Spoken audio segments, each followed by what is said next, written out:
कि हो गया आगाज रण का युग बदलने की तैयारी है, कि हो गया आगाज रण का युग बदलने की तैयारी है। जीत उसी की होगी जिसका संघर्ष अभी जारी है। हेलो नमस्कार साथियों, स्वागत अभिनंदन आप सभी का हमारे इस यूट्यूब चैनल पर। आशा और उम्मीद आप सभी मस्त होंगे, स्वस्थ होंगे और अपनी तैयारी में व्यस्त होंगे। जैसा कि साथियों आप सभी को विदित है कि हम राजस्थान बीएसटीसी और पीटीटी परीक्षा राजस्थान बीएसटीसी और पीटीटी परीक्षा 2024 को मद्देनज़र रखते हुए हम तेज़ धार दे करके अपनी तैयारी को मजबूत बना रहे हैं साथियों। जी हाँ साथियों, ये रीजनिंग की अपनी दूसरी क्लास होने वाली है साथियों। पहली क्लास हमने ले ली है साथियों। यदि जिन साथियों ने अभी पहली क्लास हमारी जाकर नहीं देखी है तो जा करके आप देख सकते हैं हमारे चैनल पर। वहाँ पर आपको प्ले लिस्ट बनी हुई है राजस्थान बीएसटीसी एंड पीटीटी परीक्षा 2024 के नाम से। रीजनिंग की क्लास आपको वहाँ पर मिल जाएगी, उसको जा करके देखिए, फिर उसके बाद में आप इस क्लास को ज्वाइन कर सकते हैं। चलिए साथियों, यदि आप हमारे चैनल पर नए हों तो चैनल को सब्सक्राइब अवश्य करें और क्लास पसंद आए तो क्लास को लाइक करें, शेयर करें और कमेंट में बताएं कि आपको सेशन कैसा लगा। चलिए साथियों, बिना किसी देरी के सेशन को शुरू करते हैं।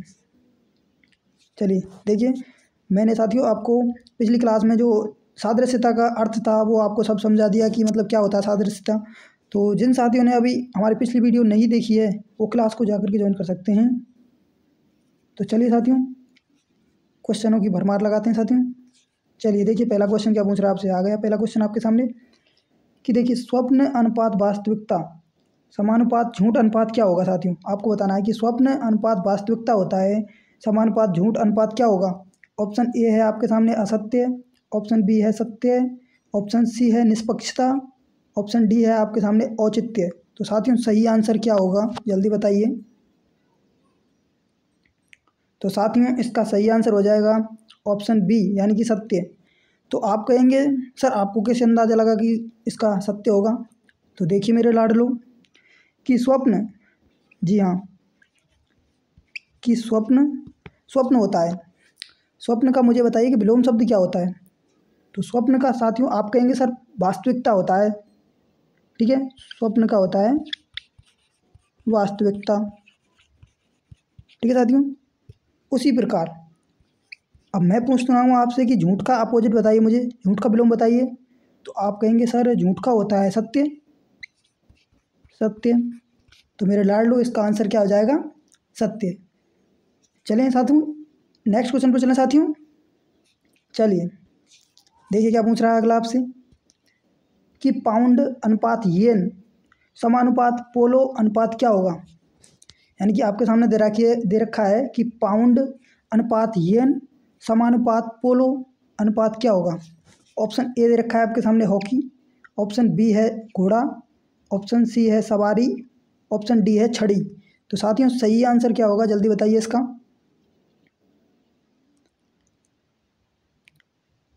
तो साथियों इसका सही आंसर हो जाएगा ऑप्शन ए यानी कि हॉकी। तो आपके मन में फिर डाउट आ रहा होगा कि सर आपको कैसे पता लगा। तो देखिए साथियों कि पाउंड, जी हाँ साथियों, पाउंड अनुपात येन, ठीक है साथियों, समानुपात। ये पूछ रहा है आपसे कि पोलो अनुपात क्या होगा। तो पोलो अनुपात हॉकी। ठीक है साथियों, कैसे देखिए कि पाउंड और येन होते हैं। जी हाँ साथियों, पाउंड और येन ये क्या हैं, ये मुद्राएं हैं। जी हाँ साथियों, मुद्रा जानते हो, रुपया पैसा, मुद्रा। जी हाँ साथियों, मुद्राएं। उसी प्रकार इनमें क्या संबंध है पोलो और हॉकी में। आप कहेंगे सर ये खेल हैं दोनों। तो जी हाँ साथियों, आपको यही संबंध तो बताना है कि पाउंड और येन क्या होता है, ये दोनों मुद्राएं हैं। उसी प्रकार से पोलो और खेल, सॉरी पोलो और हॉकी क्या हैं, दोनों खेल हैं। ठीक है साथियों, तो आपका आंसर हो जाएगा ऑप्शन ए। साथियों नेक्स्ट क्वेश्चन पर चलें। चलिए इसका सही आंसर क्या होगा जल्दी बताइए। देखिए कि काँव अनुपात क समानुपात हिनहाट अनुपात क्या होगा। यानी कि काँव अनुपात क समानुपात हिनहाट अनुपात क्या होगा। ऑप्शन ए है लोमड़ी, ऑप्शन बी है घोड़ा, ऑप्शन सी है मेढक, ऑप्शन डी है बिल्ली। तो साथियों सही आंसर क्या होगा जल्दी बताइए। तो साथियों सही आंसर हो जाएगा इसका ऑप्शन बी घोड़ा। जिन साथियों ने ऑप्शन बी दिया है उनका सही है। देखिए किस प्रकार से हुआ कि साथियों काँव काँव, जी हाँ साथियों, काँव काँव। तो काँव काँव की आवाज़ किसकी होती है साथियों? आप कहेंगे सर काँव काँव की आवाज़ कोए की होती है सर। ठीक है, कोया हो गया। समानुपात। अब कह रहा है आपसे कि हिनहनाहट। जी हाँ साथियों, हिनहनाहट। तो हिनहनाहट किसकी हो जाएगी साथियों? आप कहेंगे सर हिनहनाहट घोड़े की होती है। हिनहनाहट घोड़े की आवाज़ होती है साथियों। ठीक है साथियों, तो आपका आंसर हो जाएगा ऑप्शन बी घोड़ा। साथियों ये फैक्ट आपको याद करने पड़ेंगे, जैसे कि मान लीजिए कि हिनहनाहट कौन करता है, घोड़ा करता है, तो ये फैक्ट तो सर आपको याद करने पड़ेंगे। जी हाँ साथियों, आपको याद करने पड़ेंगे ये तो, क्योंकि इनके बिना आप सवाल को कर नहीं सकते, क्योंकि सादृश्यता में यही होता है साथियों। जो इस प्रकार के क्वेश्चन आते हैं उनमें आपको ऐसा ही करना पड़ेगा। जी ठीक है साथियों, नेक्स्ट क्वेश्चन पर चलते हैं साथियों बिना किसी देरी के। चलिए देखिए क्या पूछ रहा है आपसे कि सिपाही अनुपात रेजिमेंट। जी हाँ साथियों, सिपाही अनुपात रेजिमेंट समानुपात घोड़ा अनुपात क्या होगा? यानी कि आपको बता पूछ रहा है कि सिपाही अनुपात रेजिमेंट होता है तो घोड़ा अनुपात क्या होगा? ऑप्शन ए दे रखा है आपके सामने नौसेना, ऑप्शन बी दे रखा है आपके सामने बेड़ा, ऑप्शन सी दे रखा है आपको अश्वरोही सेना, ऑप्शन डी दे रखा है आपके सामने झुंड। साथियों मुझे लगता है आपका आंसर आ गया होगा अब तक तो साथियों सही आंसर क्या हो जाएगा इसका? जल्दी बताइए। तो साथियों इसका सही आंसर हो जाएगा ऑप्शन सी, यानी कि अश्वरोही सेना। जिन साथियों ने ऑप्शन सी दिया है उन सभी का आंसर सही है। तो आप कहेंगे सर किस प्रकार से हुआ? तो देखिए साथियों कि जो सिपाही होता है, सिपाही सिपाही होता है वो किस में होता है? रेजिमेंट में। ठीक है साथियों, रेजिमेंट। उसी प्रकार जो घोड़ा होता है, जी हाँ साथियों, घोड़ा किस में होता है? अश्वरोही सेना में होता है। जो अश्वरोही सेना होती है ना, सेना कई प्रकार की होती है साथियों आपके, जैसे कि ऊंट छाप होती है, अश्वरोही सेना होती है। उसी प्रकार से ये भी एक सेना है। जिस प्रकार घोड़ा के मतलब सिपाही का संबंध रेजिमेंट से, यानी कि सिपाही रेजिमेंट में रहता है, उसी प्रकार घोड़ा किस में होता है? अश्वरोही सेना में होता है। ठीक है साथियों, अश्वरोही सेना में। यहाँ तक समझ में आया साथियों? नेक्स्ट क्वेश्चन पर चलें। चलिए देखिए क्या पूछ रहा है आपसे कि ईंट अनुपात दीवार। जी हाँ साथियों, ईंट अनुपात दीवार समानुपात सेल अनुपात क्या होगा? यानी कि ईंट अनुपात दीवार दे रखा है आपको, समानुपात सेल अनुपात क्या होगा? ऑप्शन ए दे रखा है आपको सामने क्लोरोफिल। साथियों थोड़ा मिसप्रिंटिंग है इसमें, थोड़ा सा मतलब टाइपिंग में थोड़ा सा मिस्टेक हो गया है। ऑप्शन ए दे रखा है क्लोरोफिल है साथियों। ठीक है साथियों, क्लोरोफिल, क्लोरोफिल। ऑप्शन बी है आपके सामने अंग, ऑप्शन डी है आपको डीएनए, ऑप्शन सी है सॉरी ऑप्शन डी है आपके सामने ऊतक। तो साथियों सही आंसर क्या होगा इसका? जल्दी बताइए। तो साथियों इसका सही आंसर हो जाएगा ऑप्शन डी ऊतक। जिन साथियों ने ऑप्शन डी दिया है उन सभी का आंसर सही है। किस प्रकार से हुआ ये देखिए कि साथियों आप कहेंगे जो ईंट होती है, जी हाँ साथियों, ईंट। तो मुझे बताइए कि सर ईंट से मिलकर के क्या बना होता है? आप कहेंगे सर ईंट से दीवार बनती है, तो ईंट से बना दिया आपने दीवार। ठीक है साथियों, उसी प्रकार से जो सेल होता है, सेल, साइंस पढ़ी होगी तो साथियों आपको पता होगा कि सेल क्या होता है। ठीक है साथियों, तो सेलों से मिलकर क्या बना होता है? छोटे छोटे जो सेल्स होते हैं। ठीक है साथियों, साइंस का टॉपिक है ये, वो सेल नहीं जो आप समझ रहे हैं साथियों। ठीक है, ये साइंस का सेल है। ठीक है, सेलों से मिलकर क्या बना होता है साथियों? सेल से मिलकर बना होता है ऊतक। जी हाँ साथियों, तो आपका आंसर क्या हो जाएगा? ऊतक। समझ में आया साथियों? नेक्स्ट क्वेश्चन पर चलें। चलिए देखिए क्या पूछ रहा है आपसे कि मरु उद्यान अनुपात मरुस्थल। जी हाँ साथियों, मरु उद्यान अनुपात मरुस्थल समानुपात क्वेश्चन मार्क अनुपात सागर। यानी कि आपको बताना है कि यानी कि मरु उद्यान अनुपात मरुस्थल है, समानुपात क्वेश्चन मार्क अनुपात सागर। देखिए इसको क्वेश्चन मार्क के सामने बताना है आपको क्या आएगा। ऑप्शन ए दे रखा है आपके सामने द्वीप, ऑप्शन बी है आपके सामने प्रायद्वीप, ऑप्शन सी है आपके सामने पश्च जल, और ऑप्शन डी है आपके सामने भृगु। तो साथियों सही आंसर क्या होगा जल्दी बताइए इसका?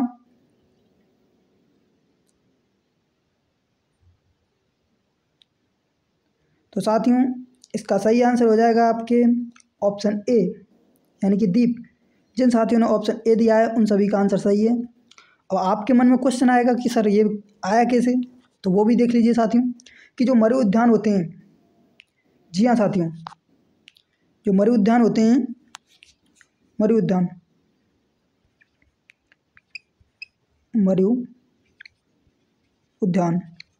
मरु उद्यान किस में होता है? आप कहेंगे सर मरुस्थल में होता है। मरुस्थल, जी हाँ साथियों, मरु उद्यान मरुस्थल में होता है। उसी प्रकार द्वीप किस में होता है, मुझे बताइए। आप कहेंगे सर द्वीप होता है सागर में। तो आपका आंसर क्या हो जाएगा? सागर यानी कि द्वीप। जिन साथियों ने ऑप्शन ए दिया है उन सभी का आंसर सही है। नेक्स्ट क्वेश्चन पर चलें। चलिए साथियों देखिए क्या पूछ रहा है आपसे कि चिकित्सक अनुपात उपचार समानुपात न्यायाधीश अनुपात क्या होगा? साथियों इसका आंसर तो आ गया होगा सभी का शायद। ऑप्शन ए है आपके सामने दंड, ऑप्शन बी है आपके सामने निर्णय, ऑप्शन सी है आपके सामने वकील, ऑप्शन डी है आपके सामने अदालत। तो साथियों सही आंसर क्या होगा इसका?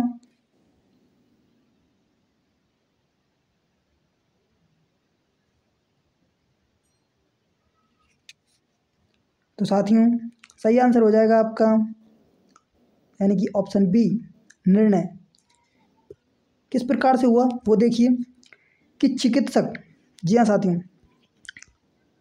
चिकित्सक होता है। चिकित्सक का काम क्या होता है? आप कहेंगे सर उपचार करना, इलाज करना, है ना साथियों। उसी प्रकार आपको दे रखा है क्या? न्यायाधीश।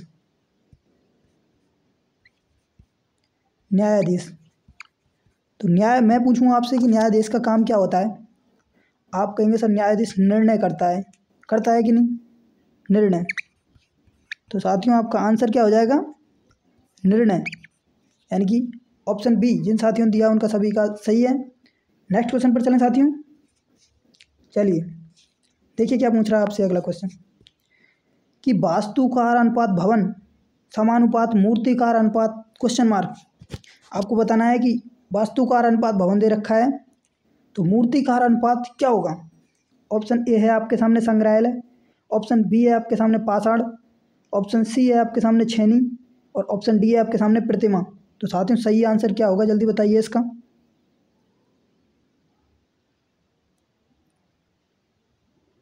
तो साथियों सही आंसर हो जाएगा आपका ऑप्शन डी प्रतिमा। ठीक है साथियों, शायद आपको प्रतिमा से अंदाज़ा नहीं लगा होगा लेकिन इससे आपको अंदाज़ा लग सकता है। किससे? मूर्ति, इससे तो बता सकते हैं। अब इसमें संबंध क्या है साथियों कि संबंध है कि जो वास्तुकार होता है, जी हाँ साथियों, वास्तुकार क्या करता है? आप कहेंगे सर भवन बनाता है यानी कि मकान बनाता है। उसी प्रकार मूर्तिकार का काम क्या होता है? आप कहेंगे सर मूर्तिकार क्या करता है? मूर्ति बनाता है। तो मूर्ति या प्रतिमा एक ही बात है साथियों। ठीक है साथियों, यहाँ तक समझ में आया साथियों। नेक्स्ट क्वेश्चन पर चलें। चलिए नेक्स्ट क्वेश्चन पर चलते हैं। देखिए क्या पूछ रहा है आपसे कि घर अनुपात कमरा समानुपात विश्व अनुपात क्या होगा? यानी कि आपको दे रखा है कि घर अनुपात कमरा समानुपात विश्व अनुपात क्या होगा? ऑप्शन ए है आपके सामने जमीन, ऑप्शन बी है सूर्य, ऑप्शन सी है हवा, ऑप्शन डी है राष्ट्र। तो साथियों सही आंसर क्या होगा, जल्दी बताइए इसका।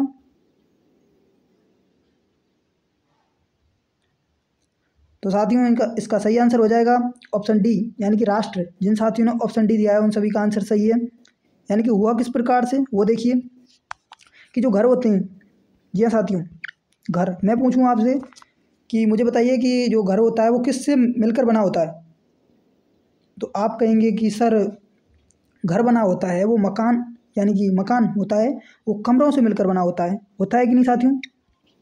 कमरों से मिलकर, यानी कि घर बना होता है वो कमरों से मिलकर बना होता है। समानुपात आपको दे रखा है कि जो मैं पूछूं आपसे कि विश्व किससे मिलकर बना होता है? तो आप कहेंगे सर विश्व होता है देशों से मिलकर बना होता है साथियों। जी हाँ साथियों, देशों से। और देश को ही साथियों क्या बोलते हैं? देश को ही आपके राष्ट्र बोलते हैं साथियों। ठीक है साथियों, तो यहाँ तक समझ में आया साथियों। इसका आंसर क्या हो जाएगा? ऑप्शन डी यानी कि राष्ट्र। जिन साथियों ने ऑप्शन डी दिया है उनका सभी का सही है। नेक्स्ट क्वेश्चन पर चलते हैं साथियों। चलिए देखिए क्या पूछ रहा है आपसे कि बर्फ अनुपात शीतलता। जी हाँ साथियों, बर्फ अनुपात शीतलता समानुपात पृथ्वी अनुपात क्या होगा? ऑप्शन ए है भार, ऑप्शन बी है आपके सामने गुरुत्वाकर्षण, ऑप्शन सी है जंगल, ऑप्शन डी है समुद्र। तो साथियों सही आंसर क्या होगा जल्दी बताइए इसका। तो साथियों इसका सही आंसर हो जाएगा आपके ऑप्शन बी यानी कि गुरुत्वाकर्षण। जिन साथियों ने ऑप्शन बी दिया है उन सभी का सही है। देखिए संबंध क्या है, जो बर्फ होती है आपके, बर्फ होती है, बर्फ में क्या होती है, बर्फ में शीतलता होती है, ठीक है साथियों। समानुपात पृथ्वी होती है, पृथ्वी का संबंध किससे, बर्फ का संबंध शीतलता से है, तो उसी प्रकार पृथ्वी का संबंध इनमें से किससे है, बाहर से है, जंगल से है या समुद्र से है या फिर गुरुत्वाकर्षण से। आप कहेंगे सर गुरुत्वाकर्षण से इसका संबंध है, ठीक है साथियों।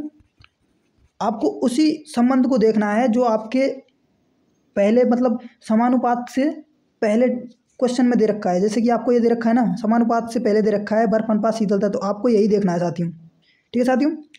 आपको फिर पहले इधर का संबंध समझ में आ जाएगा आपको, तो समानुपात के बाद में आप आराम से निकाल सकते हैं साथियों। तो आपका आंसर सही हो जाएगा कौन सा, गुरुत्वाकर्षण, यानी कि ऑप्शन बी सही हो जाएगा। नेक्स्ट क्वेश्चन पर चलते हैं साथियों। देखिए साथियों, इस प्रकार के क्वेश्चन आपके बीएसटीसी और पीटीटी परीक्षा में साथियों भर भर के पूछे जाते हैं साथियों। काफ़ी क्वेश्चन आते हैं आपके रीजनिंग में, बीएसटीसी और पीटीटी की परीक्षा में यहाँ से बहुत क्वेश्चन आते हैं साथियों इस प्रकार के। और आपके एनालॉजी से साथियों यानी कि सादृश्यता से काफ़ी क्वेश्चन देखने को मिलते हैं आपके एग्जाम में। तो देखिए साथियों क्या क्वेश्चन है कि EXCUSE अनुपात CXESU समानुपात ERODES अनुपात क्या होगा? ऑप्शन ए देखिए, ऑप्शन बी देखिए, आपके सामने सभी हैं, जल्दी बताइए इसका सही आंसर क्या होगा। ठीक है साथियों, मैं इसको बोल कर नहीं दिखा रहा हूँ आपके सामने, आप खुद देख सकते हैं स्क्रीन पर।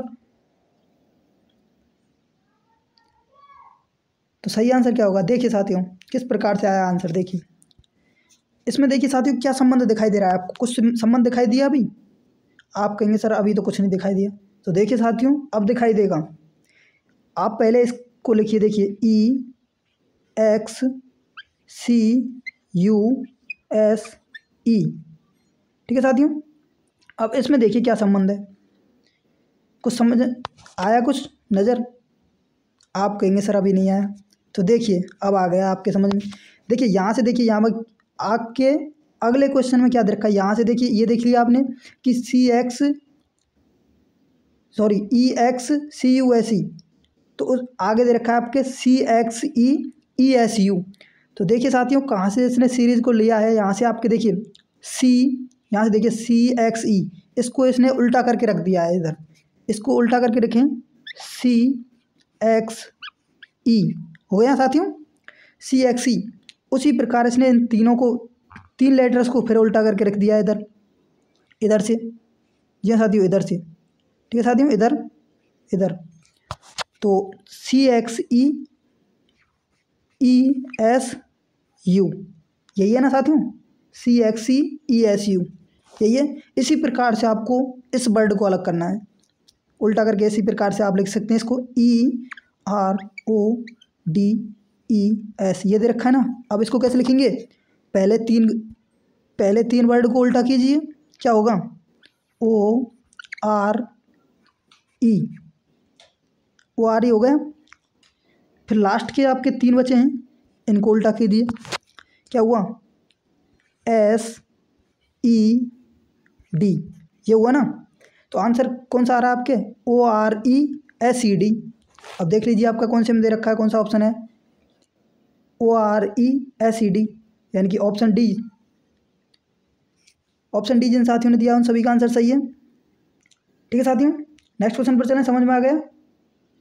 चलिए, यदि किसी प्रकार की साथियों सब परेशानी रह जाती है तो आप कमेंट बॉक्स में मुझे बता सकते हैं, मैं उस टॉपिक्स को दोबारा से आपको समझाने के लिए मेहनत करूंगा आपके लिए साथियों, आपको समझाने का पूरा प्रयास करूंगा साथियों। जब तक आपके समझ में नहीं आएगा तब तक मैं आपको समझाने से हटूंगा नहीं साथियों।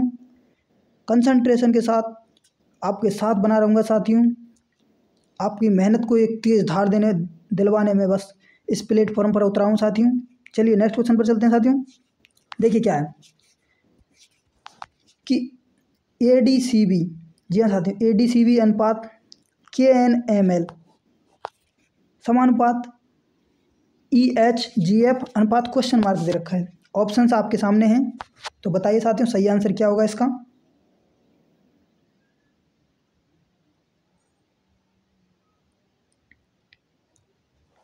देखिए साथियों इसका सही आंसर क्या होगा। देखिए आपको क्या करना है साथियों, सबसे पहली प्राथमिकता जो आपको ये जो समानुपात है यहाँ से, इस समानुपात से आपको क्या करना है, पहले वालों का दोनों को संबंध देखना है पहले कि इन दोनों में क्या संबंध है। आपको यदि इसका संबंध का पता चल गया तो अगला क्वेश्चन आपका जो समानुपात के बाद में है उत्तर आपका आसानी से निकल आएगा। ठीक है साथियों, देखिए क्या संबंध है दोनों में। दोनों में संबंध है कि देखिए ADCB अनुपात KNML यही है ना साथियों।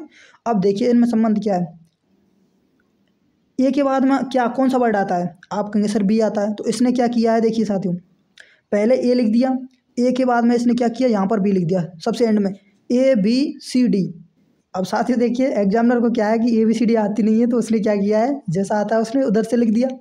अब उसने क्या किया, देखिए ए तो सबसे पहले रख दिया और बी सबसे बाद में रख दिया, यानी कि इधर से चालू किया और इधर से आपके ABCD चालू कर दी, यानी कि ए यहाँ से चालू किया और बी यहाँ तक पहुँच गया, बी से आपके इधर आया सी और सी के बाद में आया आपके डी।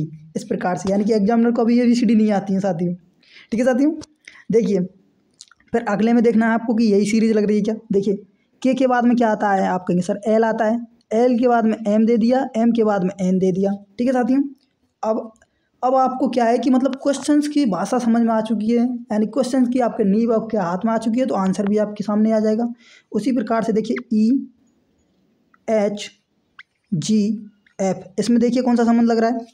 आप कहेंगे सर ये देखिए ई के बाद में एफ और एफ के बाद में जी, जी के बाद में एच, ये आ गया। तो उसी प्रकार से आपको इन ऑप्शंस में से देखना है कौन सा है।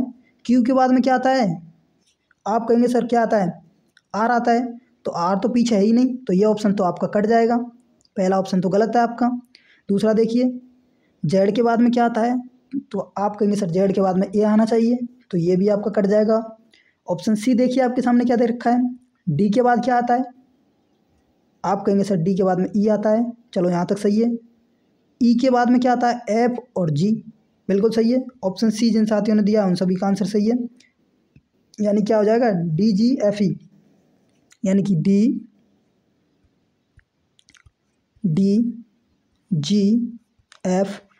जिन साथियों ने आंसर दिया है उनका सभी का सही है। देखिए कि डी के बाद में क्या आता है, ई आता है, ई के बाद में आपके एफ दे दिया, एफ के बाद में जी दे दिया। ठीक है साथियों, समझ में आया ना। चलिए नेक्स्ट क्वेश्चन पर चलते हैं। देखिए क्या पूछ रहा है आपसे कि KML अनुपात NPO, जी हाँ साथियों, KML अनुपात NPO समानुपात CED अनुपात क्वेश्चन मार्क, यानी कि आपको बताना है कि इसमें से कौन सा ऑप्शन आपके सामने है साथियों। सही आंसर क्या होगा जल्दी बताइए।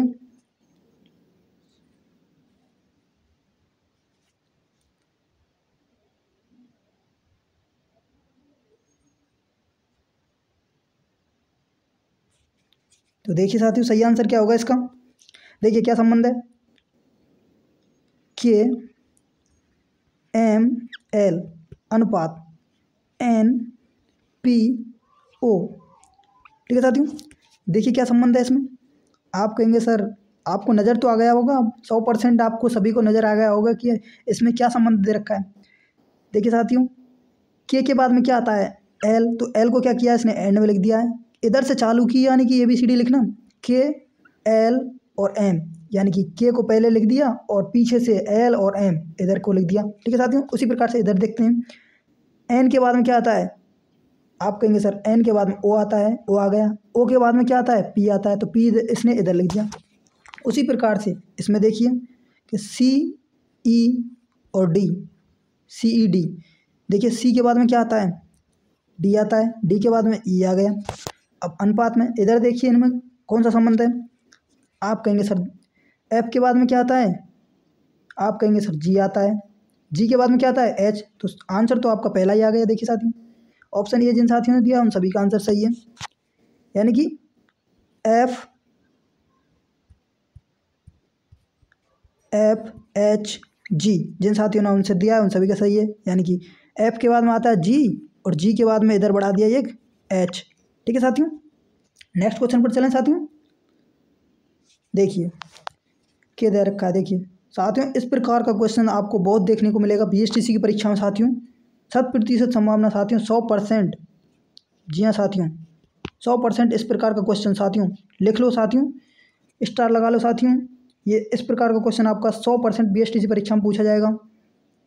देखिए बी अनुपात 16 समानुपात डी अनुपात क्या होगा। ठीक है साथियों, आपको बताना है, आपके सामने ऑप्शन हैं, जल्दी बताइए कौन सा होगा।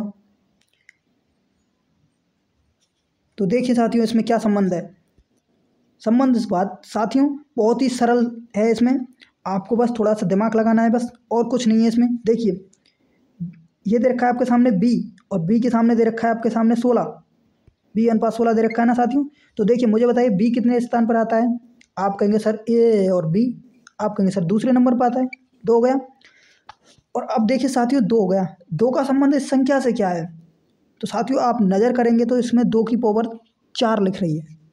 ठीक है साथियों, 2 की पावर 4 यानी कि 2 की घात 4, यानी कि आपको क्या करना है 2 का गुणा 4 बार करना है।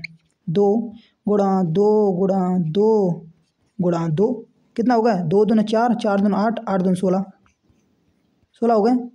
उसी प्रकार से आपको इसमें संबंध देखना है। डी बताइए, डी कितने नंबर पर आता है। आप कहेंगे सर डी आता है ए बी सी डी, यानी कि चौथे पर। तो इसमें भी 4, 2 की पावर 4 लगाई थी, इसमें भी हमें 4 की जो भी संख्या आएगी उसकी पावर 4 ही रखनी पड़ेगी। तो 4 की पावर 4 लिखें तो कितना होगा, यानी कि साथियों 4 का गुणा कितनी बार करना है 4 बार, 4 गुणा 4 गुणा 4 गुणा 4 कितना हो जाएगा। आप कहेंगे सर 4 चुका 16, 16 चुका 64 और 64 चुका 256, यानी कि जिन साथियों ने ऑप्शन सी दिया है उन सभी का आंसर सही है साथियों। यहाँ तक समझ में आया साथियों। नेक्स्ट क्वेश्चन पर चलें। चलिए देखिए क्या पूछ रहा है साथियों। देखिए कि B/W अनुपात DWU समानुपात FUS अनुपात क्वेश्चन मार्क। ऑप्शंस आपके सामने हैं, इसका आंसर आपको साथियों कमेंट बॉक्स में देना है साथियों। मैं देखता हूँ साथियों आप क्लास में देखते तो हैं, लेकिन जो मैं क्वेश्चन आपसे पूछता हूँ यानी कि कमेंट बॉक्स में इसका आंसर देना है, तो आप में से कोई भी बच्चा उसका आंसर नहीं देता है। ये गलत बात है साथियों। जब आप प्रैक्टिस कर रहे हैं साथियों तो practice makes a man perfect. ठीक है साथियों, तो प्रैक्टिस सबसे ज़्यादा ज़रूरी है साथियों। तो आपको क्या करना है, इसका आंसर कमेंट बॉक्स में ज़रूर देना है साथियों। ठीक है साथियों, कमेंट बॉक्स में ज़रूर देना साथियों, आपको कमेंट बॉक्स में इसका आंसर। जितने भी साथी इस क्लास को देखें वो सभी अपना आंसर ज़रूर देंगे इस क्वेश्चन का क्या आंसर होगा साथियों। ठीक है साथियों, तो कैसा लगा सेशन कमेंट में ज़रूर बताएं साथियों। और यदि आपने हमारे टेलीग्राम चैनल को अभी ज्वाइन नहीं किया तो जाकर के वहाँ से ज्वाइन कर सकते हैं। और साथियों क्लास को ज़्यादा से ज़्यादा शेयर कीजिए, क्योंकि इस क्लास को आपको बेहतरीन रिजल्ट मिलेगा साथियों इस क्लास से। एक बार आप विश्वास करके देखिए और जब एग्ज़ाम देकर आएंगे तो आप कहेंगे कि सर वास्तव में सर आपने सही कहा था, आपकी क्लास से इतने क्वेश्चन आए और आपने इतना अच्छा बेहतरीन रिजल्ट तैयार करके दिया हमें, और आपकी बदौलत आज हम इस जगह पर हैं साथियों। उस दिन आप एक पॉजिटिव कमेंट मेरे को कर देंगे ना साथियों, उस दिन मेरा दिल गदगद हो जाएगा साथियों।